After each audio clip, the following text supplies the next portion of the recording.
অপরাধীদের জন্য অনুকম্পার কোনো সুযোগ নেই বলে মন্তব্য করেছেন বিএনপির মহাসচিব মির্জা ফখরুল ইসলাম আলমগীর। তবে পরিকল্পিতভাবে কোনো রাজনৈতিক দলের নেতার চরিত্র হনন গণতান্ত্রিক যাত্রাকে ক্ষতিগ্রস্ত করে।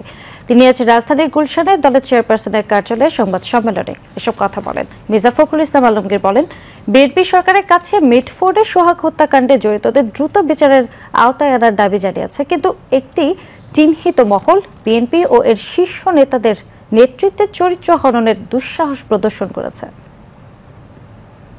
পুলিশের যে ইনভেস্টিগেশন তার রিপোর্টে কিন্তু বলা হচ্ছে এটা কোনো চাঁদাবাজির ব্যাপার ছিল না, এটা সম্পূর্ণভাবে ব্যবসায়িক ঘটনা থেকে এটা সংঘটিত হয়েছে।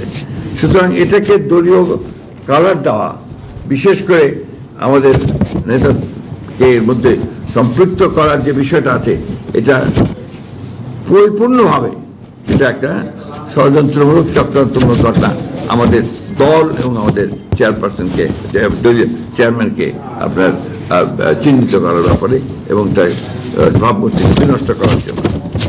নৃশংস হত্যাকাণ্ডের অন্তর্নিহিত কারণ অনুসন্ধানের জন্য আমরা উপযুক্ত ব্যক্তিবর্গের সমন্বয়ে একটি তদন্ত ও তত্ত্বানুসন্ধানী কমিটি গঠনের সিদ্ধান্ত নিয়েছি, যারা প্রকৃত সত্য উদ্ঘাটন করবেন এবং তার জন্য সম্মুখে প্রকাশ করবেন।